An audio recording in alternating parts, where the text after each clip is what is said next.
Hello, everyone, and welcome to the Philippe Langlois seminar series. My name is Celeste DiGiovanni, and I will be your English facilitator today. We are delighted that you have chosen to spend your afternoon learning with us, and we have a star-studded lineup for you all today. Bonjour tout le monde, je m'appelle Lina Lamontagne-Dupuis et je serai votre animatrice en français. J'ai l'honneur de vous présenter le Dr. Gill Green, directeur du département et professeur de géographie environnementale et de géomatique dans le département de géographie et environnemental sciences au Okanagan College. Nous invitons aussi Raïss Tinmaung, qui est directeur exécutif du Rohingyas Human Rights Network, et Scott Stevens, co-fondateur, directeur des communications et chef de projet mondial du Transitional Justice Working Group. The Philippe Langlois seminars provide an opportunity to present relevant knowledge and new research. Once a month during the academic year, we learn from a variety of people within and outside of our department, from students as well as professionals, professors, and doctoral students. Donc, c'est à noter que le webinaire est enregistré. Donc, nous vous encourageons à mettre vos micros en sourdine pendant la présentation, mais nous vous laissons le choix pour activer ou désactiver votre caméra. À la fin de la présentation, vous aurez certainement l'occasion de poser vos questions au sujet de la présentation aujourd'hui. So just before I introduce our speakers today, I would like to begin with an Indigenous affirmation. Of course, this webinar is taking place online, but it is supported by the University of Ottawa, which is also the city that I am physically joining you all from. We pay respect to the Algonquin people, who are the traditional guardians of this land. We acknowledge their longstanding relationship with this territory, which remains unceded. We pay respect to all Indigenous people in this region from all nations across Canada who call Ottawa home. We acknowledge the traditional knowledge keepers, both young and old, and we honor their courageous leaders from the past, in the present, and in the future. Donc, la présentation d'aujourd'hui portera sur les utilisations récentes des géosciences et des technologies géospatiales mises en pratique dans le domaine des droits de l'humain. Ils discuteront de la manière dont ces processus ont permis de documenter des crimes contre l'humanité et des crimes de guerre, de documenter des paysages culturels menacés et de révéler des preuves de la présence possible de fosses communes, donc les mass graves. Cette recherche appliquée a révélé de nouvelles frontières de recherche passionnantes pour les géographes. This panel will examine case studies of geoscience approaches and geospatial technologies being used by refugee organizations, academic researchers, and human rights documenters in Myanmar and North Korea. In the Rakhine State, the Burmese government, has perpetrated an ethnic cleansing campaign against the Rohingya people. Without on-the-ground access, geospatial technology helps documenters locate sites to identify victims, support truth-seeking and memorialization efforts, and collect documentation of crimes against humanity. In North Korea, the Transitional Justice Working Group has worked satellite imagery and GIS technology during interviews with North Korean escapees to geolocate sites of state-sanctioned killing where the dead are disposed of by the state and official locations which may contain documents or other evidence related to these events. Évidemment, il y aurait beaucoup plus de choses à dire sur la réalisation de ces panélistes, mais laissons-nous eux-mêmes les parler d'eux-mêmes. Nous attendons avec impatience, ce qui, nous le savons, sera une superbe présentation. Therefore, it's now over to you all. Okay, so thank you everyone for the opportunity to come and speak to you today online from South Korea to talk about the work we've been doing to work on human rights documentation methodology for North Korea. So just to start off, a brief introduction. My name's Scott Stevens. We started the Transitional Justice Working Group in 2014 with the main purpose of trying to advance the documentation method of the stories that we're hearing coming out of North Korea. So as probably a lot of you already know, North Korea is a very closed off country. And so for years and years, we've been hearing testimony of what's happening in North Korea. And there have been a lot of efforts to document what's been happening. But what we wanted to do was advance the documentation method so that we could start to get at different pieces of information and pull out different stories from the voices that we're hearing from North Korea. So to start off, I'll kind of jump through a bit of our organizational history, but to very quickly, there was a UN mechanism that also released its findings in 2014, the Commission of Inquiry.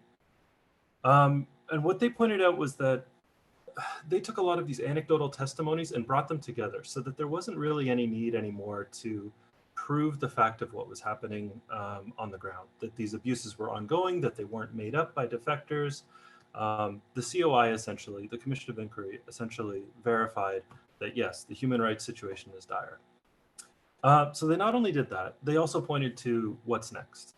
So having this affirmation of the horrible human rights situation, they pointed to the next directions. What they mentioned specifically was transitional justice and specifically accountability mechanisms. So looking at perpetrators and trying to apply some accountability mechanisms. But what we saw from that was that pointed to actually a broader set of approaches and tools. Since transitional justice isn't a term that was invented for the North Korean context, it comes from other contexts around the world. We started to study and try and figure out what would be most applicable in the case of a transitional justice scenario for North Korea, what we need to learn about and what we can do to prepare. So we decided, yeah, we need to prepare. We need strong documentation and to fuel more advocacy. But we have this big problem with North Korea. There's no on-the-ground access. The UN mechanisms aren't allowed in. Tourists can come in and out depending on your nationality at different times, but they're definitely not going to let human rights documenters in there.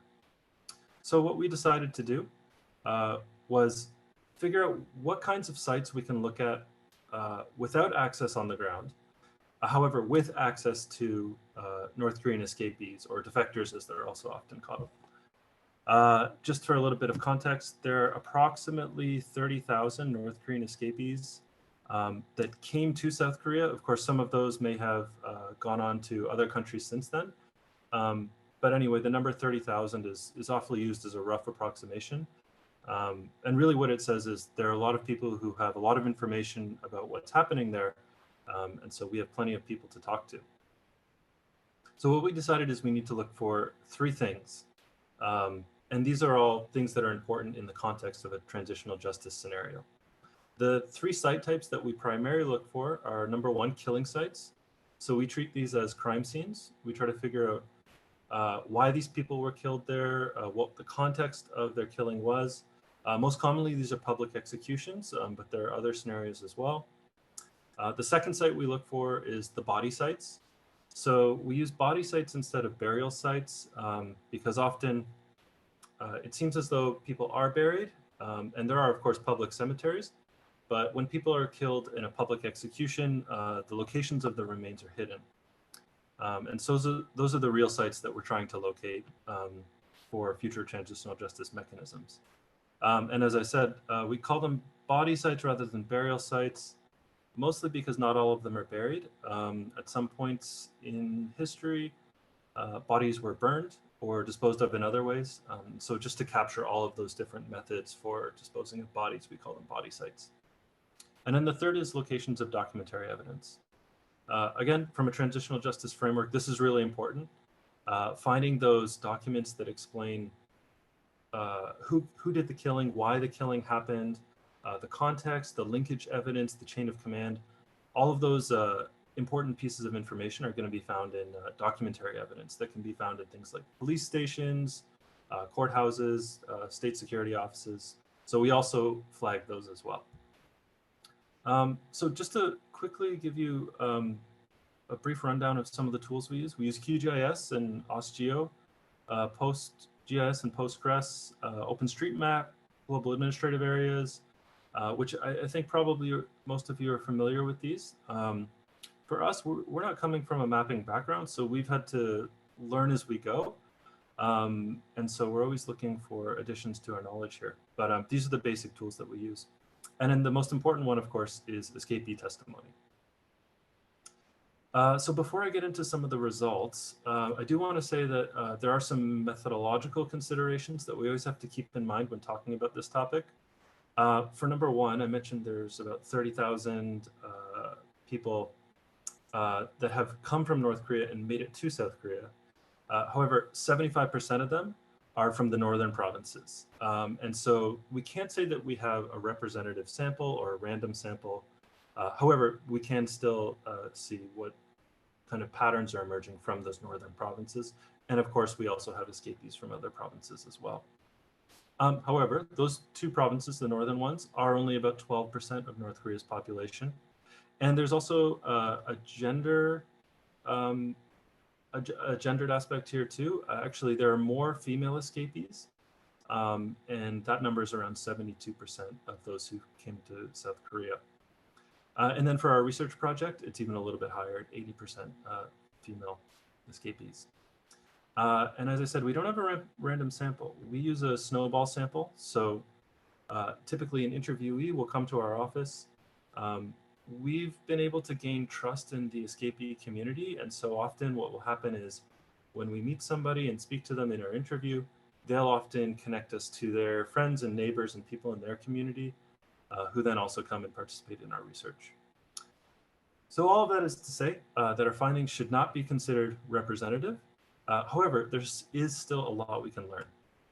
So in December 2021, we released our latest report called Mapping Killings Under Kim Jong-un.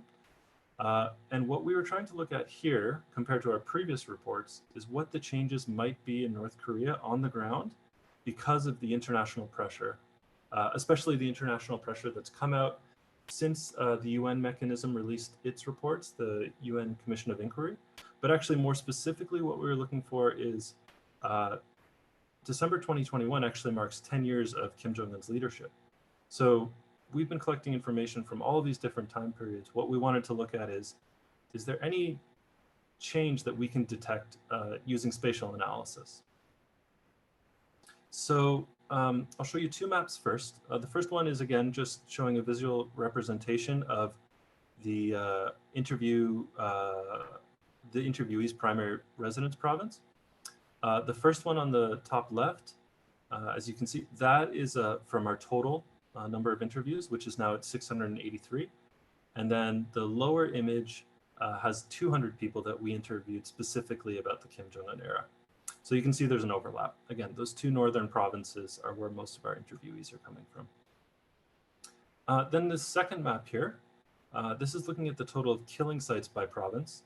So on the left, this time we're looking from 1956 to 2018. And then on the right, we're looking from 2011 to 2018. Those dates might seem a little bit arbitrary, but actually these are people, the dates actually represent a bit of a lag in when people might have come or left North Korea. For example, we wouldn't have testimonies from 2021 or 2022, simply just because when people leave North Korea, they'll often be in China for months or several years, and then come to South Korea, often through a third country, often through Southeast Asia, and then of course have to go through a resettlement process in South Korea as well.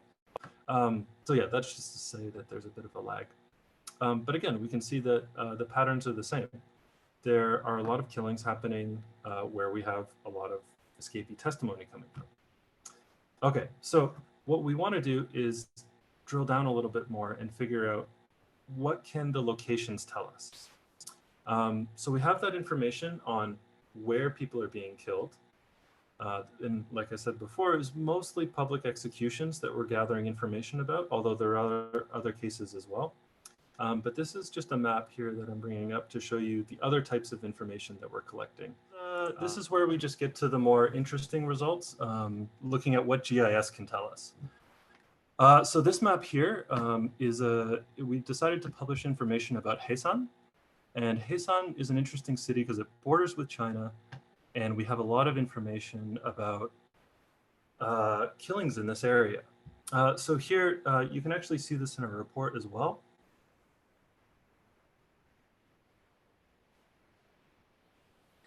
But yeah, you can see the changes in the patterns of killings. So there's a lot of information in the map, but to make a long story short, I'll say that the killings seem to be moving outside of the city. In the past, they were located near courthouses, near markets, near schools, near riverfronts. But in the case of Haesan, they seem to be moving away from those locations, and increasingly they're being conducted specifically near the Haesan airfield. So what we can learn about this is that, firstly, this change seems to be taking place. Of course, it would need to be confirmed on the ground, but the real question is, why would the killings be moved out of the city? We know that people are mobilized to see these killings. And so it might make more sense to more easily mobilize people within the city center. But what we suspect and what we've heard from other interviewees is that the reason for moving these killings outside of the city is to control. So when people come in, cell phones, keys, any metal objects are taken from people. And so we see this is probably due to an increased North Korean attention on what's happening in North Korea from the international community. This is our hypothesis that the North Korean state fears any video or information about the killings getting out to the outside. We're easily able to control the people viewing the execution. It just makes a lot more sense to do that in an airfield rather than in the center of the city. Okay, so I'm starting to go over time, but just quickly, our next steps, we're looking to do a chain of command study to complement our spatial information. So we want to be able to see who is in charge at what time and where. So having that information about who is responsible and in command alongside the locations of the killings will actually show us, point towards accountability for those most responsible. So to do that, we need more spatial analysis. And then the other quick topic I'll just take a minute to talk about is the application to other areas of research. So one of our other projects is called the Footprints Project. And we use a product called Uwazi from HurryDocs, which is essentially a database for publishing. However, it can do a lot more. You can include video testimonies, you can include statistics, but you can also include spatial analysis. So our Footprints project is essentially looking at cases of forced disappearance and abduction perpetrated by the North Korean state. And so there is a location component to it. However, since we're talking about disappearances, it's difficult to pin down where these people are, of course, because they're disappeared. However, we can show where they're coming from and where they might have last been seen. And in that case as well, perhaps we can even say that who is most likely to be responsible for those disappearances. And then one last note, I just wanted to take a quick second to talk about how the three of us actually met. So we met through our Access Accountability Project, which the goal is essentially to get civil society groups working together so then we're not always reinventing the rule, and instead we're actually sharing information and sharing our methodologies. So we met in 2019 in Croatia. There's the three of us there. And actually since then we've been working together to try and put together a project, as the other two panelists will be talking about. But as we've been working on this project, we also thought, hey, you know what, let's try and share what we've been learning along the way. And so we do have a YouTube channel where we've been publishing some of our materials. And then also we have the publication, What Can Go Right, where we took this case study that we're learning about today, but we were also talking about machine learning applications for locating grave sites in Mexico as well. So I'll pass things off from there. Thank you so much for the time to speak, and looking forward to questions. And yeah, make sure to check out our website and get in touch. So my part is going to be very short. We do not have a full, we not have a running project like Scott was was showing for the North Korean mapping. I'm going to focus on two aspects. One is the context of the Rohingya, and the other one, how the project started and what we are looking at accomplishing. And Gill will elaborate further in his presentation. I believe there's a portion for the Rohingya and Rohingya mapping project as well, where he'll go a little bit more into the details. So without further ado, I always like to start with a little bit of a video of testimonial of someone, of a survivor. I believe there's nothing more powerful and conveying of the message than someone who has, who has experienced the atrocity himself. 2017, it's the latest wave of atrocities. But prior to them, there were other mass killings and exodus that took place in 2016, in 2012, when my parents' villages were burned to the ground. They don't exist anymore. And then 1992, and another military operation. As a matter of fact, all of these are primarily military operations in 1978. Just that's when my parents and a whole bunch of other people who are amongst the luckiest Rohingya escaped, came to Bangladesh and escaped to other parts of the world. So a little bit more of what the current state is. This is a picture of the refugee camps. I go there every 2 years. We run a small network of schools, vocational training programs, and some documentation efforts. So can you go to the next slide, please? Okay. So essentially, the population of refugee camps is 1.2 million. Vast majority are women and children, because they targeted mainly men first. And then we've got about 400 villages that are burned to the ground in Myanmar. That's about half the number of villages, Rohingya villages, that existed in 2017. As of Human Rights Satellite Watch, in February, there were 392, and in February of 2018, right after the massacre, 392, and then a little later they eradicated a few more villages. We do not know the number of mass graves. So when I was in the refugee camps, a lot of times talking to the people, and I was part of an interviewing and documenting effort led by the Shoah Foundation of the University of Southern California. A lot of our interviewees talked about mass graves where they could, they say, if you take me to Myanmar, I could hold you by your hand and show you where the mass grave is. A lot of people also were killed while they were fleeing, crossing the river. So a lot of dead bodies in the river as well. 600,000 still live in open air prisons. That's in Myanmar. That's less than half the population, and that's now remaining in Myanmar. We call it open air prison. Actually, Amnesty International, released a report literally calling it an open air prison because you can't move from one place to another. You go through checkpoints. You don't have access to healthcare. You're not allowed economic activity.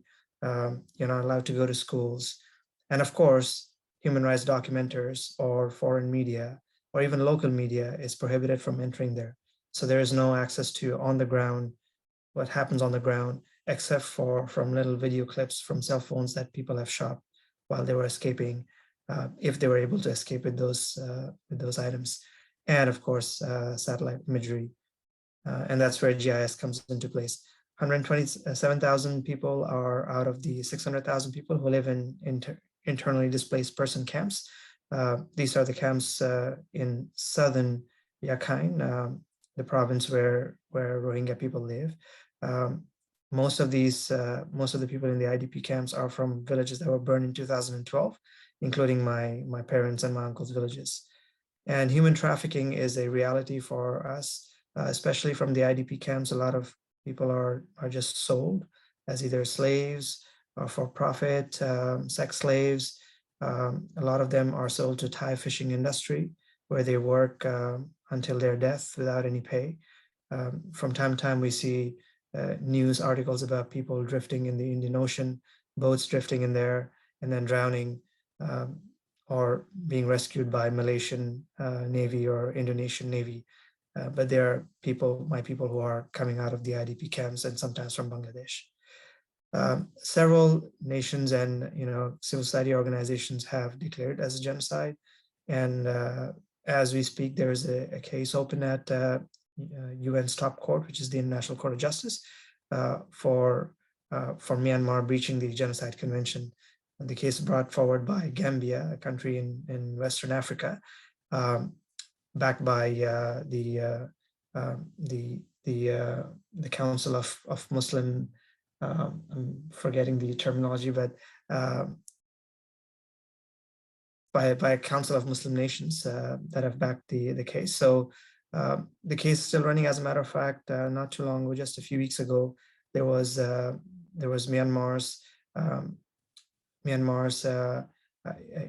rebuttal to the initial plaintiff's claims.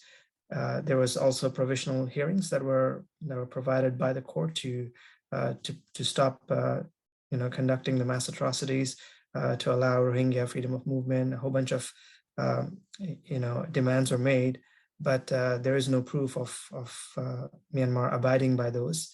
As a matter of fact, there is turmoil in Myanmar happening at the moment. Since last year, February as well, there has been a coup d'etat, and the civilian government, which actually was accomplice in the massacres that took place, were overthrown by the military regime that spearheaded the massacres. The military regime now that's now in control of the country is not only terrorizing the Rohingya, but also other ethnic minorities and its own majority population, which is the Burma population, which makes it even more difficult for us to access Rakhine, for us to document anything, or perhaps it adds a little bit to our effort, where documentation of atrocities happening to other ethnic minorities can also be included to strengthen our case. Next slide, Gill. So how are we utilizing GIS? This is just a snapshot of Human Rights Watch satellite imagery from 2016. There was a demo massacre that took place in 2016. About 100,000 people came to the refugee camps, but later on there were much more documentation, primarily from Human Rights Watch, Amnesty International, a few other imaging sources.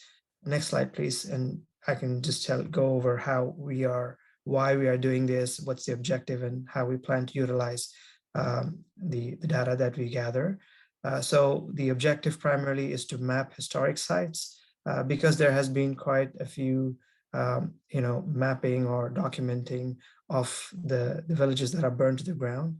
So first and foremost, the nearly 400 villages that have been burned to the ground, we utilized Human Rights Watch data and correlated this with some information that we gathered from our efforts on the grounds, to document the Rohingya village names and the Burmese village names, so that we have got a comprehensive database. But furthermore, what we would like to do is to document the very historic sites in each of these villages, because each of these villages have a history, have a past, which is of a lot of value, not only to the civil society organizations and human rights documenters, but also to us as Rohingya, to educate the younger generation, to educate the people whenever we are doing our advocacy efforts, and to help with commemoration of what happened to us. So the primary goal of it is to go further than what Human Rights Watch and Amnesty have documented as just villages and burn sites, and hopefully capture these historic places and utilize them for commemoration, raising awareness, and education purposes. We are in very infant stage, and Gill is going to talk a little bit more in his presentation about what we have done so far and where we're looking at moving forward. So that concludes my presentation. It's very short. And if you'd like to know some more about Rohingya, our efforts, please visit our website and follow us on social media. Thanks, Raïss. So I'll go ahead and get started by saying thank you for having us and allowing us to share some of the work that we've been doing together. I approach this as an academic. I am situated as an environmental geographer, but I teach spatial statistics, and I've worked with GIS for several years. So I also teach GIS, and those skill sets originally allowed me to play a role in my doctoral research, looking at how land was being documented in post-conflict and post-disaster areas. So I worked in East Timor, looking at how land was being documented by the state and how some people, marginalized groups, were not being represented. And then I also worked after the Indian Ocean tsunami in Banda Aceh to help with documenting land claims. So Banda Aceh is known as the one of the most Islamic areas in Southeast Asia. Actually, Indonesia is the largest Muslim country in the world. And when it was hit by the Indian Ocean tsunami, there was a massive amount of devastation. There was the earthquake, and about 20 minutes after, there were several 100-foot waves that came over this area. At the same time that tragedy, that disaster hit the area, there was an ongoing guerrilla war happening in the region as well, between GAM and the Indonesian state. GAM is the name of the group, the guerrilla group that was in the mountains, and also throughout the civil society. So when I went there, we were looking at what you see in this bottom picture. That was the amount of devastation. So given that I had certain skill sets with spatial imagery, I started to work with people to help them document their land claims by using previous high resolution imagery and going out in the field and mapping out where specific houses have been, trying to find different markers like any standing buildings or any vegetation that was left. And in that process, we realized there was actually 3 different sets of laws: Islamic, the statutory law, and then the local cultural laws that were different. So it's called adat in Indonesia. So it became a much more complicated process, especially considering how many parents had been killed and how many orphans were left, and trying to figure out how land would be passed through to these orphans and who would be caretakers of them. And also the fact that many of the guerrillas from GAM actually did not want to document their land because they didn't want their names on a list where the government can find them. So that was my doctoral research. Later, that was in the aughts, I guess 2005 to 2010 or so. After that, we started to see a lot of uses, high-profile uses of satellite imagery in places like Darfur and Sudan to document human rights atrocities, so war crimes, crimes against humanity, and other types of human rights violations. So this is a scorched earth campaign that was burning villages. And we, George Clooney and other people, big Hollywood stars, started to give voice to using satellite imagery and actually funding it. And then there was a lot of academic work. So researchers at McGill, Margaret Kowalski, was looking at how to determine whether where mass graves were by looking at vegetation, using satellite imagery in tropical environments, as well as in Quebec. They actually did some of the studies. There was attempts to use object-based change analysis to look at dwelling destructions, so object analysis, and also to determine where, if you had a refugee camp, using object-based analysis. There was also research that looked at high-resolution mapping and how to use hyperspectral imagery to do things like even look for missing people who were individuals who had just gone missing into the countryside.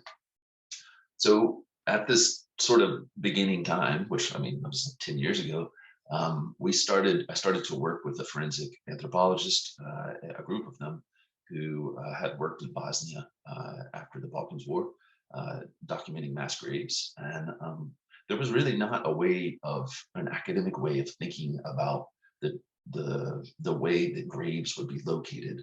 So we brought in Stathis Kallis's ideas about what is the logic of violence and civil conflict. So this is sort of the theoretical background, trying to understand the spatial distribution of violence in graves, and also bringing in the ideas that mass atrocities require mass logistics.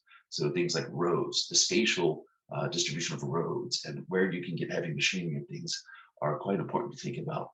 And we also, approaching this from an environmental geography standpoint, started to try to understand how people use landscapes to maybe hide mass burial graves. And what view sheds, for example, a GIS analysis of view sheds can tell us about clandestine graves throughout the Balkans.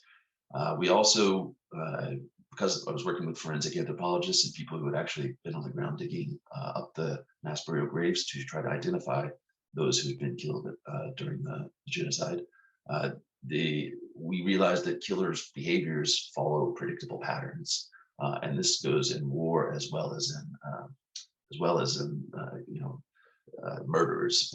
So there's predictable patterns that you can see from certain units and how they would bury, for example, Muslims. They would kill, some of the units would bury a pig on top of the Muslims in the Balkans as a last sign of disrespect, right? So the sort of theoretical background of this was trying to understand when people were killed the most. And we did a lot of study of historical work. So Stathis Kallis was drawing a lot on what had happened in the Mediterranean, and we looked at things that had gone on with the Armenian genocide, and we actually just published with Dr. Derek Congram, just in Pearl Safaran.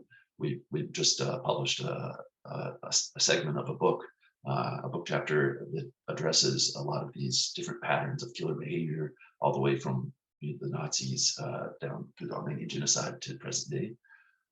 But the idea of Kallis was that you have to understand control over territory, and where you have certain types of control, you will see certain types of violence, right? So I don't want to dwell on this too much because we don't have a whole lot of time. But basically, what we came to in the idea of civil wars was that when an area is contested, so you think of deaths happening at a front line, right? You think of people killing each other at the front line, but what actually happens is once a contested area is under the control of an insurgent, that's when you get a lot of people telling the insurgents, these people were helping the incumbents, the previous people who control the land. So you get a lot of actually deaths happening after the insurgents have just gained control of an area rather than during the actual fighting itself. So that it tells us about territorial control, and it also allows us to start to think about what is the function of violence? Is it to be demonstrative, to show people that if they act against the current insurgent, that they will die, or is it killing people and hiding those deaths? Right. So there's a function to the violence as well. So we started to look. So my colleague, Dr. Derek Congram, actually started to look at these ideas in the context of the Spanish Civil War, and we talked a lot together about what sorts of analysis might help. And one of the first things he did was actually looking at roads. What type of roads are there, and how far are burial sites from different roads? So this is just very simple spatial analysis to try to model in Spain where there might be graves.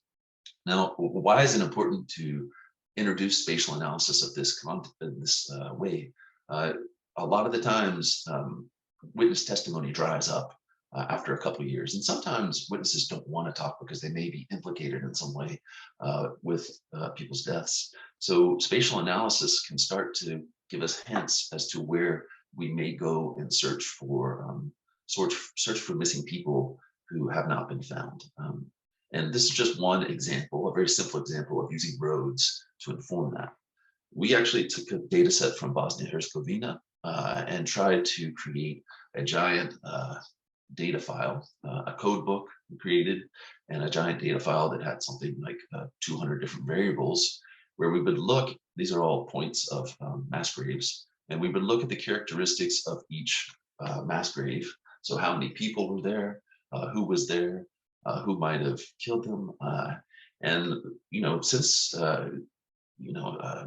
World War II, really, we've been using imagery to inform our work in war and then after war. But this was the first real example of determining mass graves by using imagery, aerial imagery that could look at disturbances over time. So here on the top left, you see 5th July 1995, and then next to it, 27th July, you see a disturbance in the soil. So that could be used to go and actually look at that area. So we were looking for types of disturbances and where they might be graves based on the time. So I'm gonna go ahead and click through these sort of quickly. Apologies for the time, but this is the Brandhavel State Farm, and you can see this was actually a robbed primary grave. So one of the things that we found, and this is actually due to my colleague Matt Videmeyer, he's done a lot of this work. He found that a lot of the primary graves had actually been robbed, in the sense that as the Serbians were losing land, they would dig up some of the graves that they had already created and move the bodies to a more clandestine location so that they wouldn't be found by human rights investigators. And as the result of that, we would have secondary graves. And you can see here a newly excavated trench and heavy machinery. These secondary graves would not necessarily be on farms. So a farm is a pretty good place to hide a mass grave because you're always working the ground. But secondary graves would actually go out into the countryside on smaller roads and be distributed over multiple places. And because of the nature of human bodies and decomposition, there was actually many cases where you would find the same person in several secondary graves. And then there was cases of tertiary graves where the secondary graves were then dug up and put elsewhere. So there was some very interesting sleuthing done where you had things like a lot of people being killed at the site of a bottling factory, right? And then buried at that bottling factory. So there was actually bottle caps, like a Coca-Cola glass bottle in that grave, and you would see those bottle caps go through the secondary graves and then the tertiary graves. So there were a lot of interesting ways of sort of following the space where things were going, but there was also DNA analysis that established this pattern of behavior. So I'm going to click through here. I'm not going to do much on the DNA analysis so that we can. This is the Petkovic exam dam, and I do live in Orleans, so if you want to talk more about this, I'd be happy to come in and meet with students. But we decided to not just look at that sort of spatial sleuthing, but also start to use things like cluster analysis to try to understand the spatial distribution of graves, and also look at how they were located next to rivers and in clandestine areas. We took that approach and worked with the ICRC in the Nagorno-Karabakh, which is a contested area between Armenia and Azerbaijan. And so we actually started to work on finding mass graves or just where people have been killed in that area.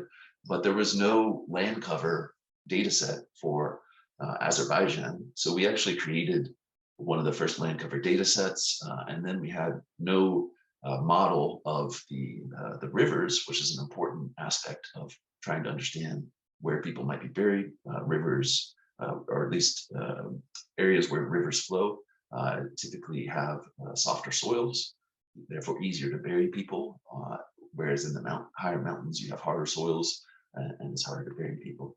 So we actually had to model using shuttle radar topographic mission the entire river network for Azerbaijan, and created the first river network for that country as part of our research on where mass graves and graves for missing people might be.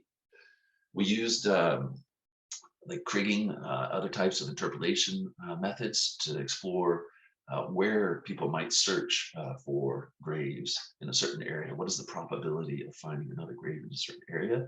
Of course, this is just an indication, so it requires people to go to that area and look at more factors on the ground, but it gives us a probability distribution of where to look for graves. So recently, and I think, so we don't have but a couple minutes left. So I'm going to say that maybe some of you came to this presentation with the recent knowledge of the residential school graves, and maybe thinking that we would talk about that. What we're really working on here is not having access to the ground. And the other sort of big dynamic that we're seeing, obviously, is the rise of open source intelligence. And we're seeing this very much in the context of the Russian Putin's war on Ukraine. So there's a lot of geographic analysis that can fit within the open source intelligence movement. So I would love to talk to you, our students, about open source intelligence gathering and some of the geographic methods we can use there. But just this is an example of the database that we created. These are some publications that we worked on to try to give a theoretical context to our work looking for graves. This is an excellent example of open source investigation that the New York Times did in 2018, where they were actually able to use geographic landmarks from a video in northern Cameroon to pinpoint the time and the place that the Cameroonian soldiers executed some villagers. There is a growing movement within the open source investigations that's trying to find a theoretical grounding for open source investigations to give it a sense of social justice and theoretical grounding. And this is an example of a colleague of ours. I think he's actually on the line, Jorge Ruiz. So he worked with Scott and Raïss and myself to release the report about methods. This is the Spanish. My Spanish is awful. Mon français ça va, mais this is the distribution potentielle de fosas clandestinas en Guero. So they've done some really cool work looking at maximum entry models and other sorts of interpolation models to try to understand where there's clandestine graves in Guero and how these sort of probability models can help people look for these graves. Again, I mentioned this is an open source investigation using satellite imagery and imagery on the ground to document all of the Russian vehicles that have been destroyed. It's updated about every 20 minutes. It's a great website, and I'll share the. It's called. I don't know if I can put it up here. Let's try to put it up here. Just bring it over. This is they're using open source investigation tools to document the number of machines being destroyed and captured, and that gives. So here's the website. That gives a So this morning it was 969. It's already up to 995. But they will use satellite imagery and imagery on the ground to document each type of machine, and by doing this, if 1,000 different military vehicles have been destroyed, damaged, or captured, the reports from Russia that there's only 500 Russian soldiers being killed, those are wrong, right? So it's a way of sort of checking the misinformation. So this again is another great example of the HurryDocs installation. This is looking at installation. HurryDocs created Uwazi, which is this content management platform for human rights documenters. And I would highly recommend you go check this out. It's another great way of trying to understand the spatial distribution of crimes, right? And how to document them. So what we've done with, I guess we're at the end of time here, but what we've done with what I've been working on with Scott and Raïss is trying to leverage academic license. So we have access to certain resources that civil society organizations do not have. And so, for example, you can get a student or professor license to access planet.com and have access to incredibly specific and detailed and high resolution imagery, which then you can then take and create specific visualizations which help. So I'm going to show you this visualization here. these help to document war crimes. So I will hopefully be able just to pull this over. I just want about 3 more minutes, and then I'll shut this down. But just get this. This is a village time lapse from one of the Rohingya villages that we looked at, and this is using planet.com data. And what you see over time, we can go with Landsat all the way back to the 1980s, right? But this is higher resolution imagery around the time that the village was getting raised. So this is 2017 going into 2018, and you see what happened. You see in this area that there's actually the Rohingya village was destroyed and burnt and basically disappeared. And then what they did is put an IDP camp here on top of where it used to be, and now it's like it was never there, right? So being able to document these things for the Rohingya people is an important part of our current work. And the problem I think that we run into is we're all doing this off the side of our desk. So there's no funding really to help this. These are civil society organizations that have very few resources and limited expertise. So I've recruited some graduate students from the University of Guelph. Alexandra Garos is one of them, and they've been doing this off the side of their desk as well. So this is important work, and if you would like to be involved with it, we would love to have your help. And it's maybe just a couple hours a month, but if you can document a war crime and help us put it onto the Rohingya Maps website, that's a big contribution. So I'll stop my presentation there and pass it back to Jean and your students. Thank you for listening. Thank you so much for that phenomenal presentation. We understand if anyone in the audience has to leave as we're a bit over time, but we are going to keep the question and answer period.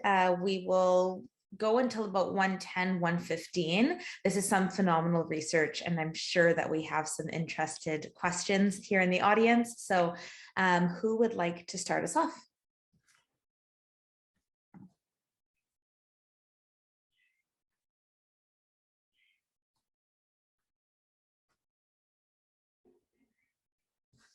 Ark, go ahead.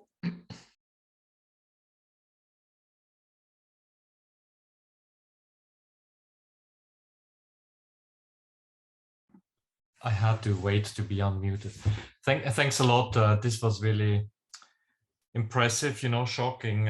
It's just to keep the awareness up and raise it. This is very valuable, and I'm very happy to see, how mapping helps. I'm still kind of processing. I'm not a map person, but I'm interested in general in information or misinformation. So my question is, is there propaganda going on with almost like counter maps that are trying to tell a different story using a similar methodology, and that you have to then, in a sense, argue against? Does that exist? I'll do a little response here, but if Raïss or Scott wants to jump in.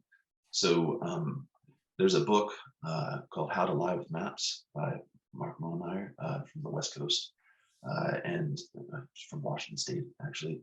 And I use that book to teach GIS because every map is a distortion of reality. And so once we know how to lie with maps, we can spot that in the real world. And what happens in the case of the Rohingya is they're actually unmapping the importance of documenting the Rohingya villages and the places, as Raïss mentioned, so that the youth can learn about what was actually there. So there is active unmapping of the Rohingya people.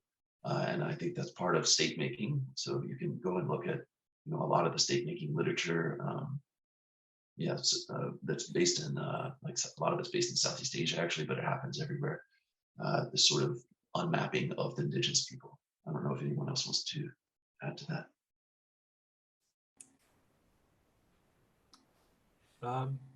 I can add a few comments. not necessarily on a counter propaganda aspect, but there are a few other considerations that might line up with that a little bit. So one thing that we don't do is we don't release information about known burial sites that we have. And the primary reason for that is actually lessons we learned from studying other contexts, specifically former Yugoslavia, where we learned about the burial and reburial.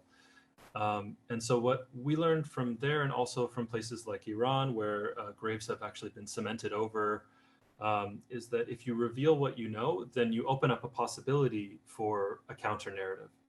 And as I was trying to get at a little bit earlier, we are aware that the North Korean state is very aware of the international narrative, and they're doing their best to stop information from getting out. So that's one aspect of it. The other aspect is not just the counter narrative, but also more serious than that is the safety of the people who are giving the information themselves. So in some cases, revealing details about a killing or a killing site or a body site or a burial site might actually reveal who is giving the information. So we're careful about that as well.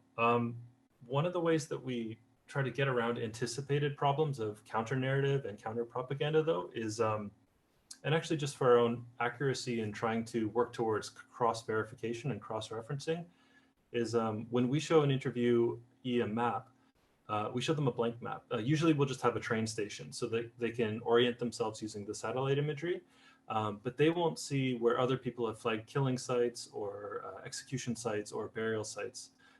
So really each testimony lives in its own environment for the purposes of the interview, but then when we look at it all together, it tells a broader story, bigger than just the single individual voice. So yeah, it's something that in our North Korea work, it's not something we've encountered, but the possibility for safety and tampering of the sites and counter narratives is definitely always there.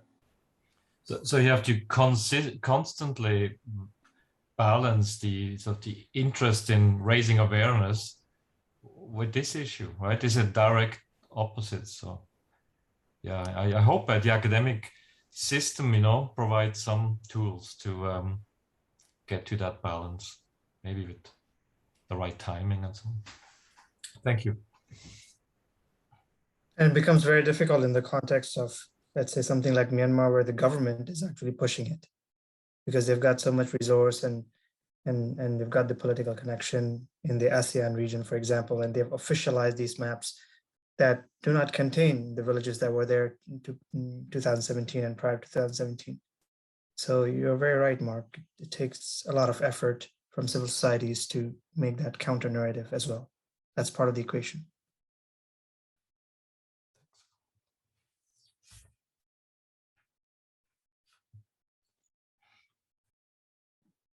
Thank you so much. Marc-Pousseau?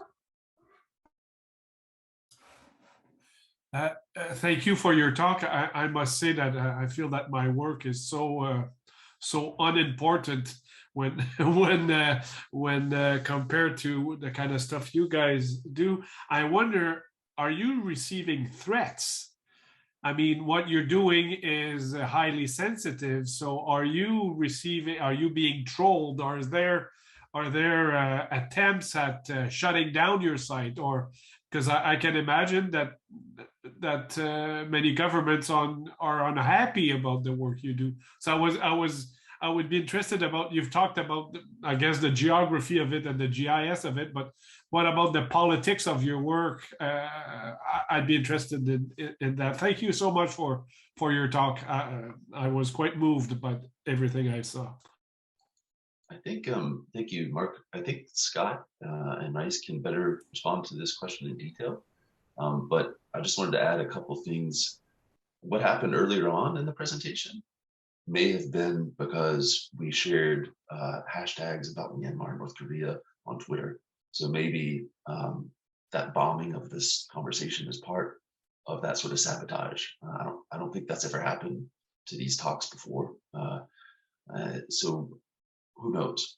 The second thing is part of the technical expertise that is needed is to understand how to get confidential information from the field back to a server and to protect that server. So we're looking at software technology stacks, really using open source, most of the time open source software, but trying to create these silos where information can get back to organizers like Raïss and Scott. And then they actually have to make decisions about what, like Scott was mentioning, about what should be publicly released and what should stay private. So there's a lot of security and also just things like what sorts of chat platforms do we use to talk to each other and whether we're being monitored or not. So there's a lot of concerns around security in those regards. And I'll let Scott and Raïss talk more about their experiences with this.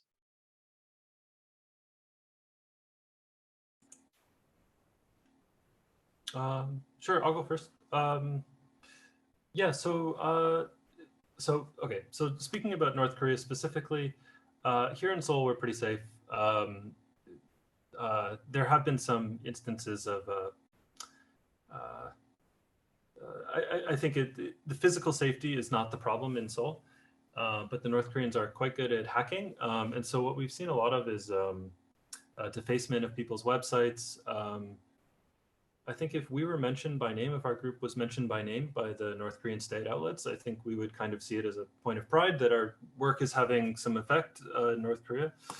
But yeah, we're more worried about digital security for ourselves as documenters. But our main focus is actually on the interviewees themselves. So we have an informed consent form that we have our interviewees agree to. And of course, at any point during the interview, they're allowed to stop. And also after that, they're allowed to withdraw their testimony from our project at any time. So if they get home, have second thoughts and start to consider their family members that might be back in North Korea and worry about possible repercussions, they can call us up, say they want to withdraw their testimony, and we'll delete it, any record of them speaking to us. So that's kind of our guiding principle is do no harm. For us working in Seoul, we're safe, but there are other, like there's another group that we're working with that's doing documentation on ethnic cleansing in the disputed territories in Iraq of the Kurdish group, of Kurdish people. And, you know, their threats come from ISIS. So like in some cases, yeah, the threats are very real. But in terms of North Korea, working out of South Korea is very safe.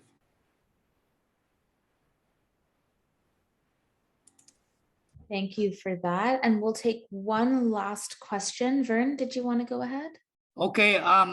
As some of you may know that I was the chief scientist of CCRS. And during that time, I was asked by the World Court on some of the parameters that we can take radar imagery for some of these sites. I'm not sure how that project went, both for Bosnia and some other sites. But what I would suggest more than a question, both our DND, Department of Defense, and the Canadian Space Agency sometimes acquire high resolution imagery to help in these cases. So my suggestion I'm not sure if they allow it to academics, but since you are usually poor thinkers, they would help you. And having said that, at the end of the day, some of the presentation I hear is really time series, high resolution, high resolution, high resolution, high resolution. That's the technique. So what the radar gives you is an additional tool to look at surface roughness. Think of what the Agricultural Canada are doing. They're mapping furrows at at high resolution, 3 meters, 1 meter right across Canada all the time. So mapping surface roughness is a capability that Canada can offer. So my suggestion is to my fellow academics here, particularly, the professor who talks about high resolution planet imagery. What I suggested for you to develop a fusion of, this is very innovative, of course, and it could be used as a guideline for the future, particularly for intelligence, security. We're doing this right away now in the Ukraine. Imagery taken every day to look at damage assessment. Canada has that doing this. So my suggestion at the end of the day is to try, for you and your grad students and others, to try to squeeze surface roughness out of the Canadian radar imagery. So first you have to talk to the CSA folks. I was involved in some of this. Ask them for a high resolution 3-meter horizontal polarization. I'm giving the parameters at 35 degrees. Those are the parameters. Don't go to 60 degrees. And you use that to fuse with your high resolution planet data over a time series and write a paper on it because it's the first. So that's my suggestion, is try to squeeze high resolution polarimetric data to supplement some of your work on optical data that you can get. And it would give you surface roughness, thereby one more parameter to verify your data. So that's a suggestion. And I'm sure the World Bank, the World Court, they're doing this, whether it's in Bosnia and other places, and the Canadian Space Agency, and even DND, our defense, they usually take this routinely. But for academics, I think they would give you that data. Just a suggestion. If I may say a few things on that, Sure. In my master's degree, so it's a very good suggestion. In my master's, I had something similar on RadarSat constellation mission that I looked at, and I advocated, was more of an advocacy type of paper for utilizing it for documenting mass atrocities. There's a lot of, I was surprised to learn that there's a lot of politics that's involved. I mean, RCM by itself, its mandate is to document polar ice cap melting, maritime approaches. So the DND is using it for maritime approach.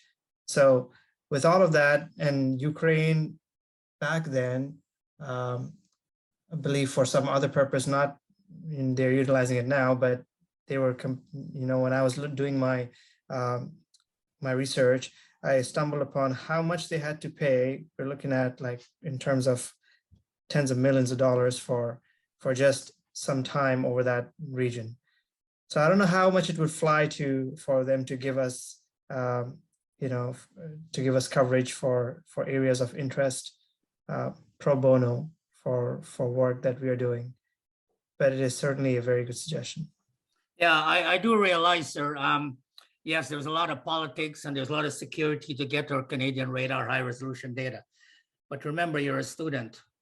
The Canadian Space Agency and the DND would help you. I know this for a fact, that they selectively help students to get the skill using this data. So forget the bureaucracy. Please contact me. I'm part of the team at RWU, and I will try to help you through the politics. I'd love to come in and meet you sometime, Vern. So I'll talk with Raïss and Scott, and I'll hopefully be able to drop in and meet you down in Ottawa sometime over the next month. We're going to conclude the presentation, and on my side, I really want to thank the panelists for sharing their very important research, and also I learned a lot, and I actually searched the article you shared on the what feminist open source resources would look like, and it's very pertinent, and it's questions that I've even asked myself, so thank you. Donc, merci beaucoup à tout le monde qui ont participé. Un rappel que le prochain atelier du séminaire Philippe Langlois va être le 25 mars. Donc, gardez un coup d'œil sur le site pour voir plus de détails ou vos courriels. Donc, merci beaucoup et puis on vous souhaite une excellente journée.